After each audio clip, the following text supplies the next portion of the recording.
Look on page 590. Vateichel kol avodas mishkan oil moed vayasu v'nei Yisrael kachol asher tziva Hashem as Moshe kenasu. Thus was completed the work of the Mishkan. Vayaviu as a Mishkan al Moshe, and they brought the Mishkan to Moshe. From where? From the working place, I guess.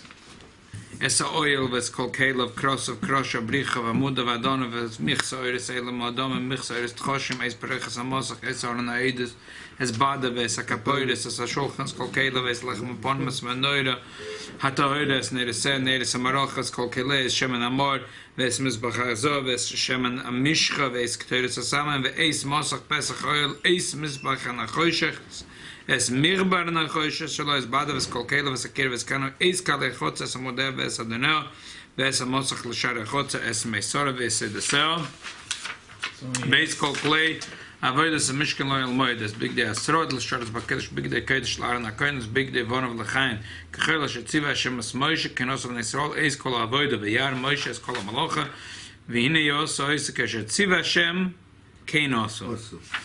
Well, you didn't say he brought the whole Mishkan to Moshe and finished. Right. Well, why is itemizing everything again? Hey, Moshe. Not dealing with that question tonight, by the way. You'll be dealing with it? No. No. Vayidaber Hashem al Moshe leimar b'yoyim ha'chodesh harishon be'echad l'chodesh tokim es ha'mishkan oil moed. The Eibush said to Moshe on the first day of the first month, you should set up the Mishkan, the tent of the meeting. Let's look at Rashi.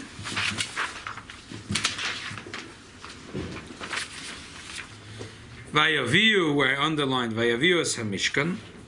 They brought the Mishkan. Why would they bring the Mishkan to Moshe? What does it mean they brought the Mishkan to Moshe? So Rashi explains that they tried to put it up, and it wasn't working. They tried. They tried to put together all the pieces.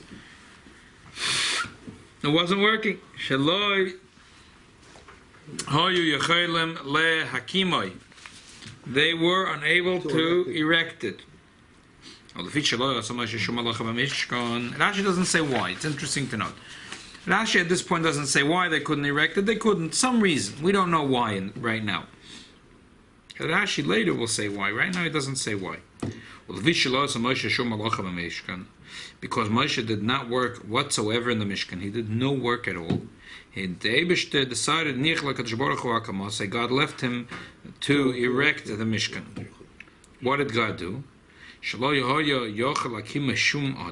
For no man was able to erect it. Why? Now Rashi explains why. Because the weight of the planks was very heavy. No man had the strength to stand them up. Moshe stood them up. Who says one man could take a lot of people to stand them up? Good question. You remember this? You have 10 people, question. 20 people. Why has to be one person for one keresh? Good question. Good question. Actually, Moshe himself could not do it. But Moshe said to God,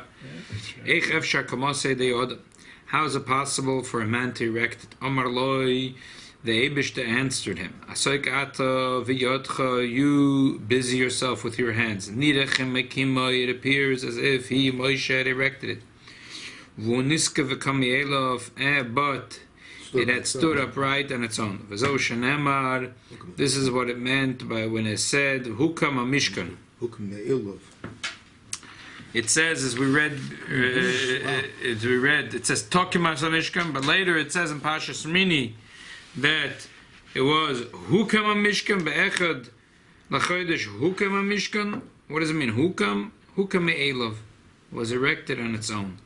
Midrash Rabbi Tanchuma from the Midrash of Rabbi Tanchuma. How heavy is the plank? The crusher. How heavy could these things be already? Think of it. The planks were an amma and a half. How many feet? Which is probably 3 feet. And the height is 10 amma, which is, depends on your opinion, or the amma is 15 feet high. That's pretty high. Maybe 20 feet high. It's Like a pole from lights outside. Yeah. Think That's of a that. lot of weight on it. Right. Right. That's wide. Right. That so, is 1 ton. so no one could do it because it was very heavy. Maybe 50 people can do it. Oh, it doesn't. Maybe 50 people could do it. It's a good question. Maybe 50 people. Everyone's asking a very good question tonight. Maybe 50 people could do it. So one person can. You can't use animals or horses. Why did they bring it to and why did if they couldn't do it, why did they bring it to Moshe? For sure. What do you want from him? He's just a human being like anybody else. And another question, and you're going to see soon that one question answers the other question. If you have enough questions, then one answer that it says, and if you look further, it says Veivorechos Moshe Amar Lahem Yirotzen Shetish Shechina B'Maaseh Yedechem V'Yinoyim Hashem Elokeinu Aleinu Maaseh Yedenu V'Goymu Echad Miyud Alav Mizmor Shebetfilah LeDavid. It was the way it worked is like this. It says there's a Pasha Shemini. There was from the day Chav Gimel. There was 7 days. Every day Moshe Rabbeinu put together the entire Mishkan and took it apart. He put it together. He took it apart. B'Yom Hashemini L'Meluyim is Rosh Chodesh Nisan. The Gemara says, and Rashi brings in Pasha Shemini, that was a very big day. It was a big, big day. And that's when Moshe Rabbeinu blessed the Jewish people. And that's the Kapitel Tehillim V'Yinoyim Hashem Elokeinu. We say Matzah Shabbos before we go into the work week. And that's one of the 11 Psalms of Tehillim that Moshe Rabbeinu composed. You know, by Sfaradim, they say V'Yinoam before every thing's almost. They say V'Yinoam. Okay? That was the blessing that Moshe Rabbeinu said. Okay. So, for 7 days, Moshe Rabbeinu is putting it together, taking it apart. No one asks a question, how could he do it? On the 8th day, he takes it apart, he puts it together. All of a sudden, the question, how could he do it? It's very heavy. But what happened the first 7 days? Why wasn't Annie asking? The Ramban says that there was an explicit command that God said. When God said over here, it says, that when God told him that he should put together the Mishkan be'echod v'beyom ha'chodesh harishon be'echod tokim es ha'mishkan tokim la'amoda means that this was like sort of hinted here in the pasuk that he should put it together for 7 days, and on the 8th day he should put it together for good. But Rashi doesn't say that. Probably, according to Rashi, Moshe Rabbeinu understood that it makes sense. Why? What was the idea of the 7 days of Miluyim from Chav Gimel, right, which starts yesterday, Chav Gimel Adar, 2 days ago, Friday. From Chav Gimel Adar, there was 7 days called Shiva Simei Miluyim. What was Shiva Simei Miluyim? Every day Moshe Rabbeinu dressed the Kohanim with their cloak, and he was teaching them the Avodah. So say if you go in the IDF, go in America, right, the SEALs, the special, or not even special forces, right? So first they go learn in the class, but then they have drills. Training for a few days. The training is not in the classroom. They make you run in the field. Why? Because you don't fight a war in the classroom. You fight it in the field. So they simulate. Sometimes they build buildings, dummies, just to teach the soldiers how to do it in real life. So here Moshe Rabbeinu was teaching them and teaching and teaching. And finally there was 7 days that they're actually going out in the field. He's teaching them how to do it. So it makes sense. Rashi's saying, Moshe Rabbeinu understood that it makes sense that you put together every day the Mishkan and you take him inside. It's training. Okay. But no one asked the question, why is it that 7 days, if it's so heavy, how could Moshe Rabbeinu do it for 7 days? No one asked. On the 8th day, which now is talking about the 8th day, so all of a sudden we say, ooh, a person can't do it. So we say, oh, it was a special miracle. Well, what happened the first 7 days? So the Rebbe says the answer is very simple. The question that everyone asked before is probably the answer. If you saw the Empire State Building or you saw the new Freedom Tower, Yeah, how could one man build up the whole thing in 2 years? The answer is one man didn't build it. Yes. A few hundred people built it. And a few hundred people could build that huge tower, the Freedom Tower. The Empire State Building, a few thousand people built it. Sure. So, no miracle. Yeah, no miracle. So the only problem is, that when it came to the 8th day, it says explicitly that Tokim es Mishkan, that there was specific Moshe Rabbeinu, that he himself has to do it. So now that you're saying that one person himself has to do it, now the question, one man should do it? How does one man do it? In the 7 days, there was no question. Who says that Moshe Rabbeinu did it on his own?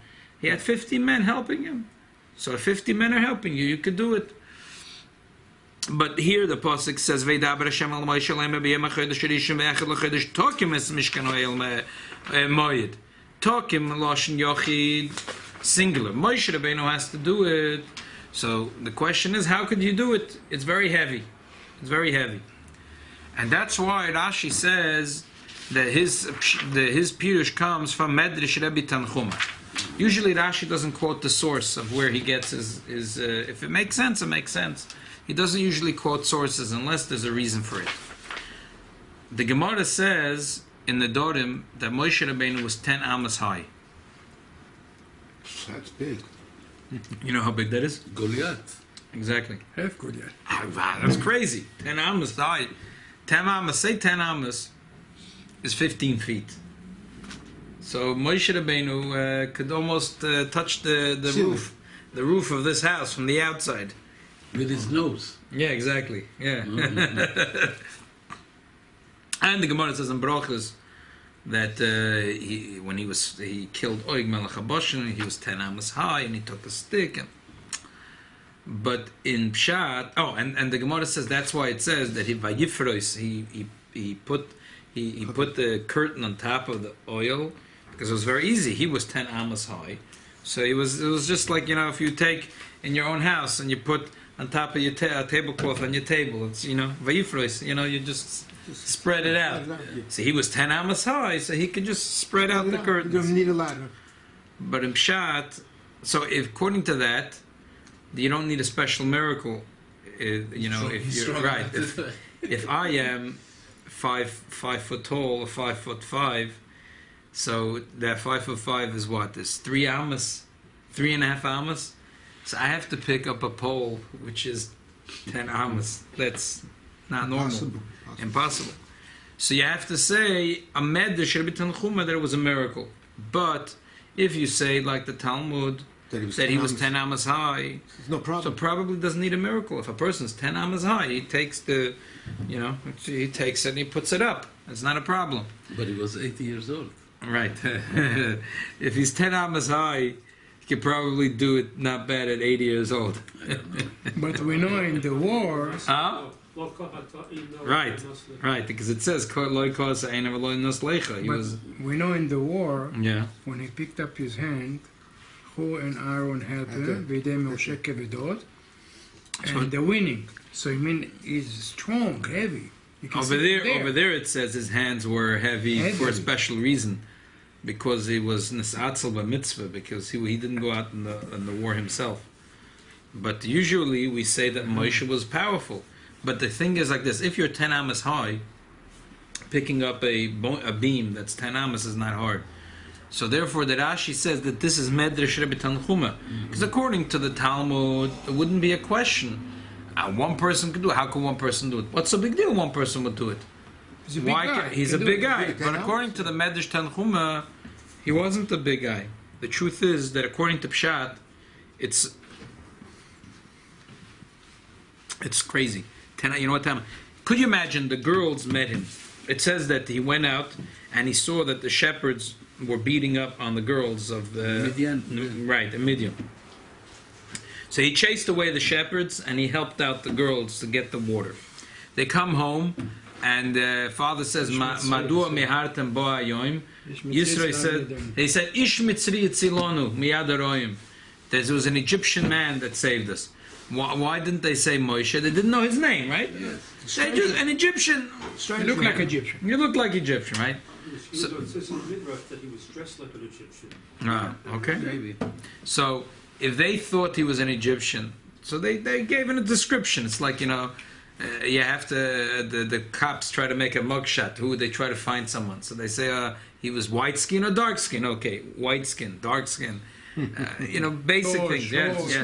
Now, if this guy was 10 amas high, they wouldn't have to describe him as Ish Mitzri.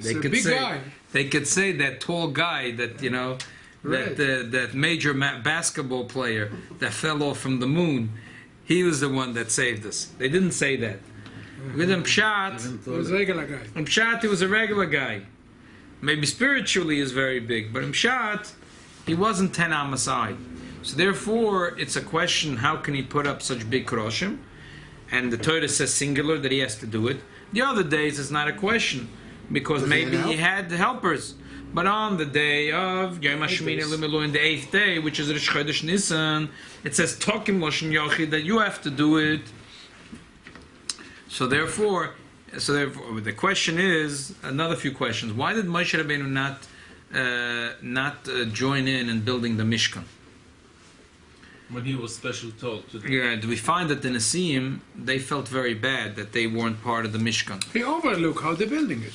Doesn't have to do it himself. You do this, you do this, you pick up this, you do this. You could say he overlooked. He's a project manager. You could also say like this, that Moshe Rabbeinu, why did the Jews need the Mishkan?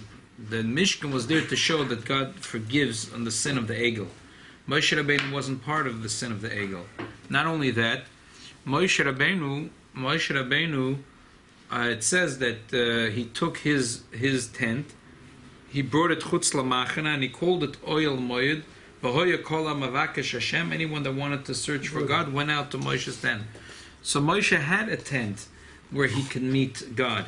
He didn't need the Mishkan. It was only for the entire nation, so they would feel comfortable that God is among them, and that God forgive them for the sin of the Egel. So therefore Moshe wasn't part of building it. However, God wanted to reward him, so he let that this miracle that one man is going to do it was to him. Therefore, it's interesting, if you look at Rashi, in the beginning it doesn't say why they couldn't.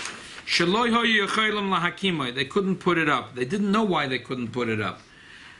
They didn't know. They well, obviously it's too heavy, but they didn't know. They didn't know what the problem was.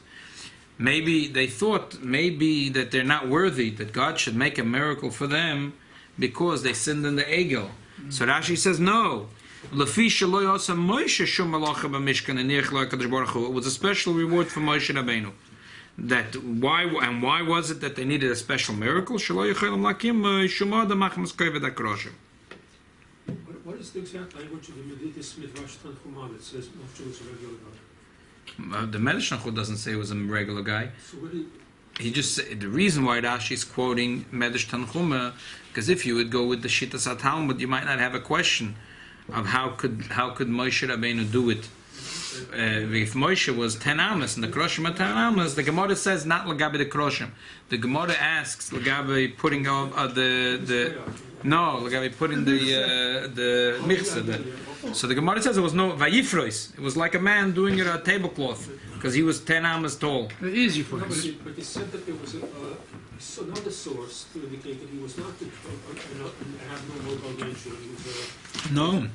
Adarab, the Gemara Brachas also says that he was 10 amas high. But didn't you say that there's another source? No, I didn't say that. I didn't say there's another source.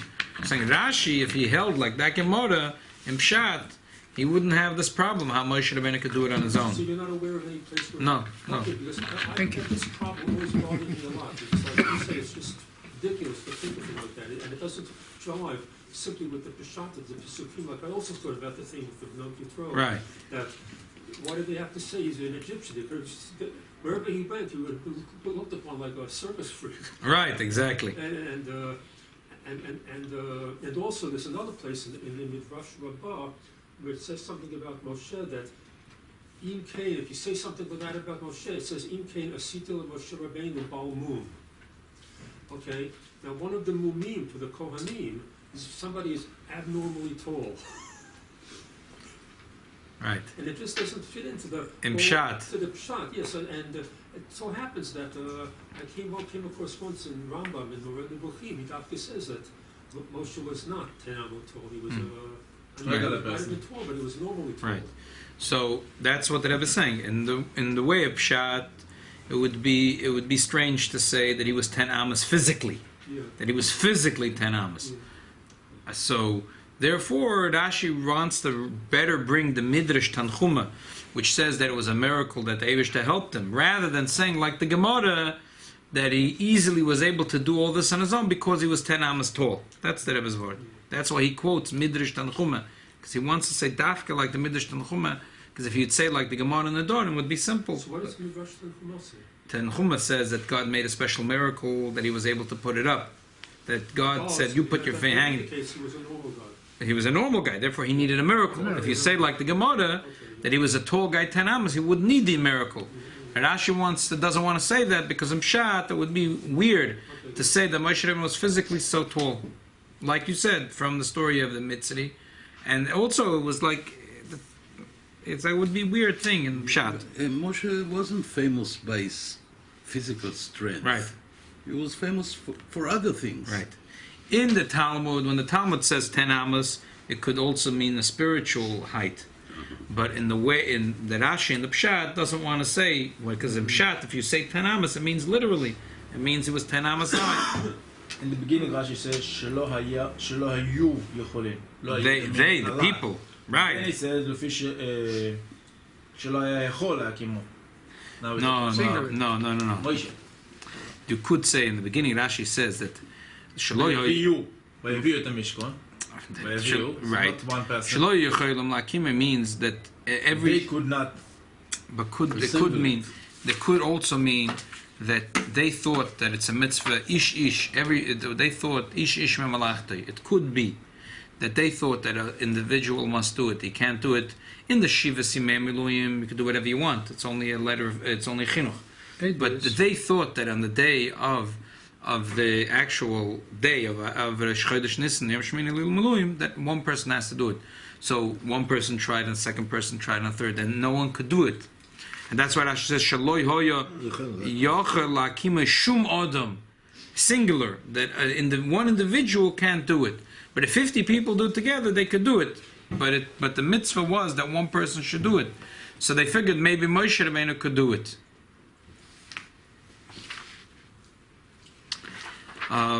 Okay, so that's the Pshat in Rashi. Now let's talk about the secrets. Shabbos, Shabbos, Kitiso, and Tetzaveh, everything has to be to the Moshe. So even the physically, not only the spiritual, must be the Moshe. They try, they see they can. They need the help of Moshe. Yeah. So there's like this. And Chassidus says that there's two things. There is Sarusa de Lasata, the Jew, the awakening that a Jew does, and the Sarusa de Leila, when God awakens a Jew.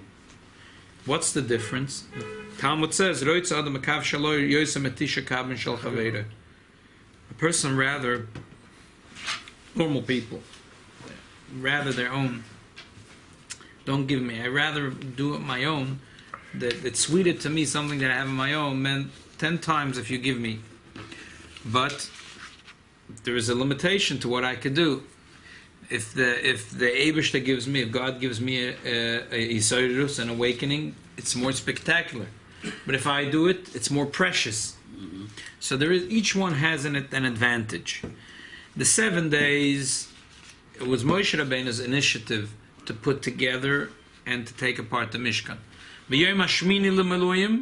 God told him to do it. That was the day when God's Shechina rested. So therefore, on the 7 days, the human being could do it on his own. But on the 8th day, when it's a Sarusa de Liela, then they needed a special koyach, a special miracle from heaven in order to be able to do it. Another detail here is there is a dispute between Rashi and the Rambam. Rashi says in several places in the Talmud, Rashi says that the mikdash deli osud she'onu metzapin bonuyu meshuchlu yegola v'yava meshamayim. That from heaven is going to come down. The whole Beis HaMikdash is going to come down from heaven.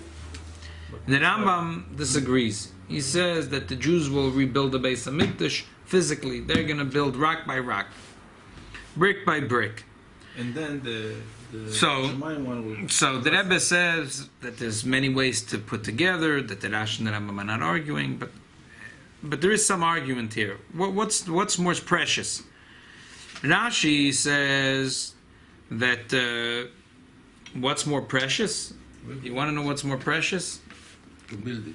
When it comes from heaven. Rambam says when they build it. That's according to Rambam. The Jews have to build it. Mashiach is going to come. Together the Jews are going to build it. Rashi says, yeah, the Shivas Yimei Miluyim, the Jews were building it as a preparation. But on the seventh day, in order to have the powerful Kedusha, it has to come down from heaven. So it also goes into another interesting argument. There's an argument about what's the main thing in the Beis HaMikdash. The Rambam, when he says the mitzvah of building a Beis HaMikdash, he says you have to build bayis muchen lahakrev boy korbanos v'choygin elo gimel pam b'shana. It's a house. All the kelim and all this stuff. It's a house for korbanos. The Ramban, others say that the main function of the Beis HaMikdash is a place to rest the Shechina. The God's Shechina is going to rest. So what's the difference? The difference is the Rambam emphasizes that the main part of the Mishkan and the Beis HaMikdash is bayis muchen lahakrev boy korbanos. Who brings korbanos? I bring a korbanos. You bring korbanos. For the people. To bring korbanos. Korban means kiruv, that we come close, but we do it. But the other way of looking at it is that what God does. So there is a dispute: is what's the more important part of the Beis HaMikdash? So the Rambam sees the more important part, the korbanos.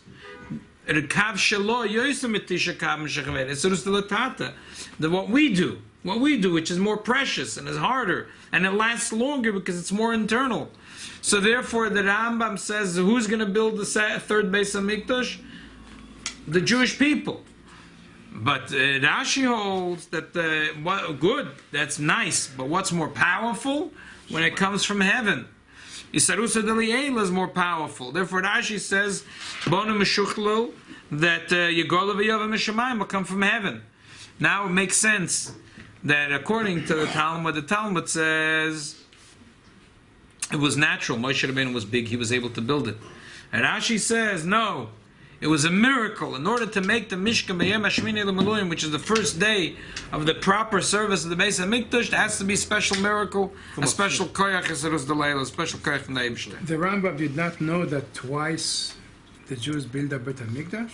The third one come from heaven. The twice did it. The Rambam doesn't hold that way. The Rambam holds that the third one will also be by Bnei Yisrael. Why? Why? They did it twice already. That's what the Rebbe is saying. Because the question is, what's the more important function of the Beis HaMikdash? The Rambam holds that the most important thing is bayis muchen lahakrev boy korbanos.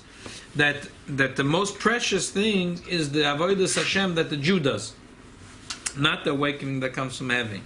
The avodah that comes from me, that it's less, but it's more precious and it lasts longer.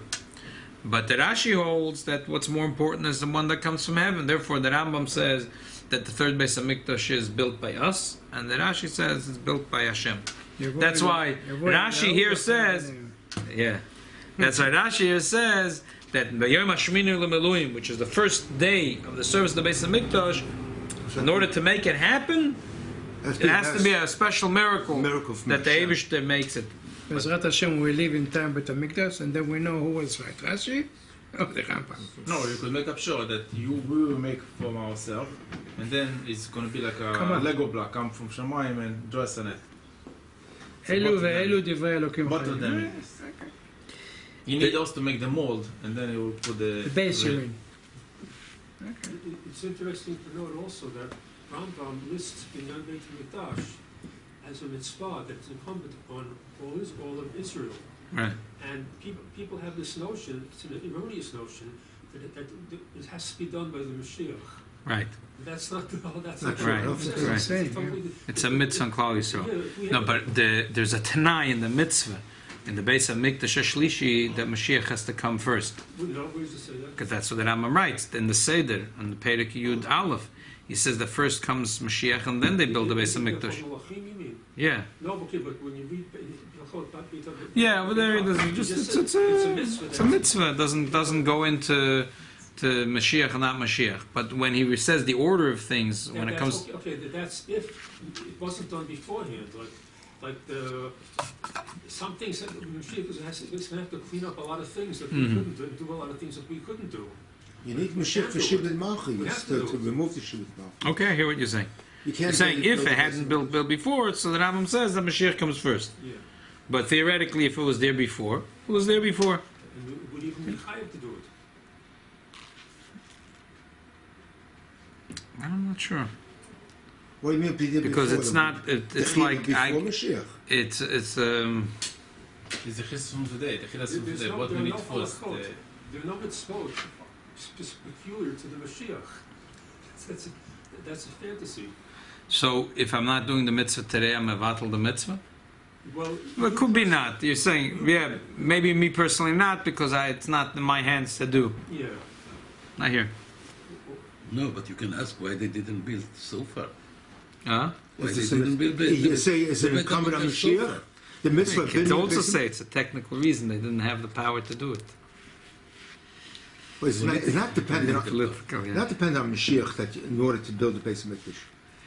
The mitzvah is a standalone mitzvah. It's That's not- what he says. That's what he says. So then we can build it beforehand then. So why can't we build it now? I don't know. It's a דור שבית המקדש לא נבנה בלמעלה. כאילו נחל ביום. חלוקה בין הצד הדתי והצד I החילוני. mean, in theory, we can build it now. לא, צריך לבנות את זה כשכולם יבנו את זה ביחד. ביחד. לא יהיה חילוני. לכן הם מפחדים. So the story is למה like עבודה? this, that the יהיה חילוני, יהיה. לא יהיה חילוני. יהיה. זה החידוש שהמשיח יבוא, שלא יהיה חילוני. אבל אנחנו מדברים בלי המשיח. לבנות את בית המקדש, למה לא בנו את זה עד היום? המשיח עוד לא הגיע. הוא גם אם מתמהמה בוא יבוא, אבל בינתיים הוא לא בא. קודם, מה הוא אמר? רישיון, להוציא רישיון, זה קשה בארץ להוציא רישיון לבנייה. No, because they need a רישיון from the mufti. That's the problem. הוא עשה מופתי. Mufti is the governor. The It's our governor. land, it's our בית המקדש, הוא אסלם בכלל. No, that's the problem. Moshe Dayan, If we recognize that's- it. Because the trouble That's what was I'm telling you. It's a political Moshe issue. Dayan wanted to give them even the kotel. He gave them Arabite, but he wanted to give them also the kotel. He didn't care. Yeah, there is a dispute about it. It's not for sure. Okay. He gave them the code. Even Simon Peres said, מי צריך את האבנים הישנות האלה? קחו אותם. So the story is told about the Ruzhin, the tzaddik, that he came to a place, and a wealthy man hosted him. All the chassidim are coming, and it's in the winter, so they're coming in with their boots, and the house is full of mud, and he could see that Which this Rebbe is this? Ruzhin, the tzaddik of Ruzhin, of Yisrael of Ruzhin. You never heard the Yisrael of Ruzhin? If you were his Shabbat, you would The have heard a Ruzhin. story The about Ruzhin. No. No, not the Rogatchover, the Ruzhin. Oh, The yeah. The Ruzhin. Ruzhin. Tzaddik of Ruzhin. Oh, half of all the Rebbes today are his descendants.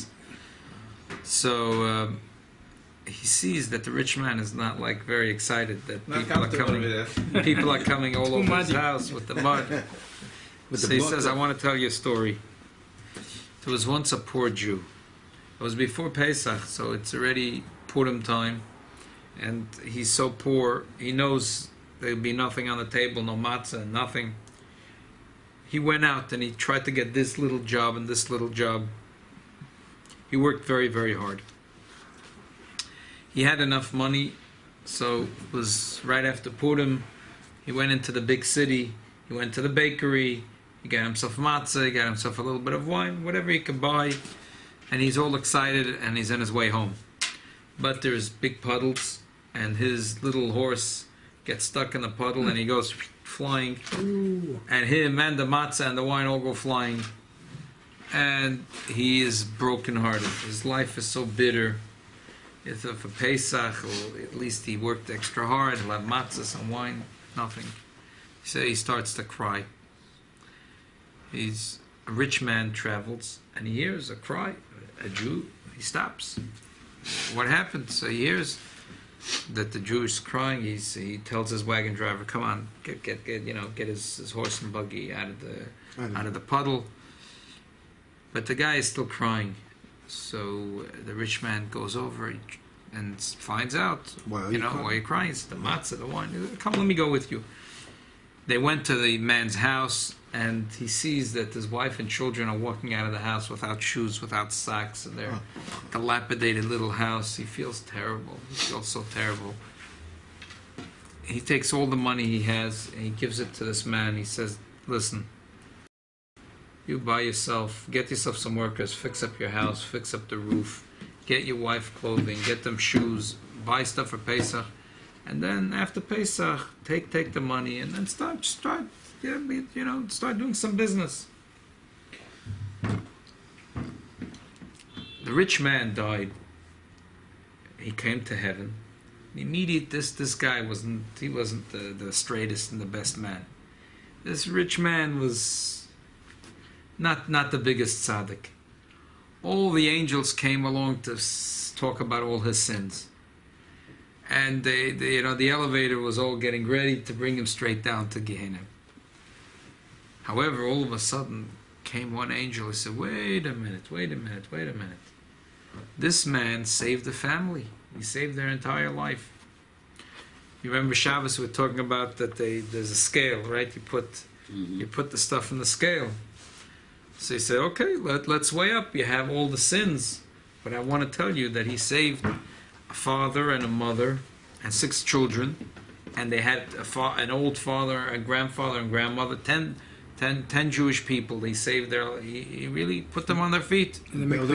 So they go on the scale. The guy was such a sinner that the sins were still like weighing down. So the good angel said there, wait a minute. This guy was stuck in a huge puddle. And this guy and the rich man schlepped him out. I want to bring the wagon and the horse and the mud. The mud have to go onto the scale. The blotte. When the blotte is so heavy, when that went on the scale, everything came down. The mitzvah side came down. So then the Ruzhin Tzaddik said to the rich man, you see, this blotte, it's garbage. But you never know after 120. This really it goes like gold. Exactly. It goes on the right side of the scale. So don't be upset about that blotte. It'll end up in the right place. Europe is full of blotte. No sidewalks there. So that's the thing. There's 2 parts in the Mishkan. There's the part of Moshe Rabbeinu. The Eibusher says to Moshe Rabbeinu, "Asoy kata v'yotcha." You busy yourself with your hand. And Rashi. How is it possible for a man to erect it? Omar loy. So the Eibusher answered him, you busy yourself with your hand. As if Moshe was erecting it, and it stood up upright on its own. So that's the general avodas Hashem of a Yid. There's sarusa delatata and sarusa delaila. There is the job that we do, and then we have to put our hands to the job. We have to put our hands to the job. We can't say, listen, this spiritual job is too difficult for me, it's too much, it's not for me. The Eibusher says, listen, you think it's too big, put your hands to the work. The rest will be taken care of. The rest, Eibusher says, I'm going to help you out, just like this guy. After 120, the angels already took care, they put the mud on the scale. The Eibusher says, you put your hands to it, I'm going to do the rest. There is some, but the person can't say, let God do it. But that's not precious. If God always did it for us, it wouldn't be precious to us. There has to be 2 parts. It has to be that we put our hands to building the Mishkan, and then the Eibusher makes a miracle. That's what the Rebbe always used to say. It says in the Gemara, a person says, Yogaiti, I worked very hard. V'loi matzasi, Al Talmud, don't believe him. Lo yogaiti matzasi, I didn't work hard, I still found. Al Talmud, don't believe him. Yogaiti matzasi taimin, I worked very hard and I found. You should believe him. So the Rebbe used to ask, what do you mean yogaiti matzasi? If you work, matzia means I found a treasure. So if you worked hard, that's not a treasure. You worked hard. You worked for it. You worked for it. If a person ever came home at the end of the week with his paycheck, I have a treasure. Wait a minute, that's not a treasure. You worked hard. How many hours you worked? That's how much you earned. That's not a treasure. So the Rebbe says, because when a Jew puts his hands to it, like the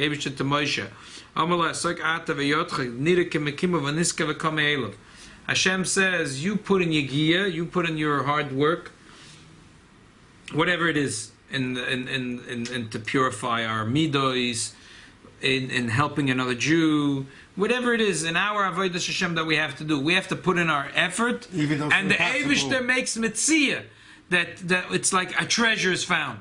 But we have to put in your gear. It has to be two things. That's Eibishter said to him. Asur karta v'yotcha, put your hands to it. V'niska v'kam eilav, and the Eibishter makes the miracle. The Eibishter should help in our avodas Hashem. We should be able to. We should put in the effort. The Eibishter should make your guide to matzasa. Oh, that's very good.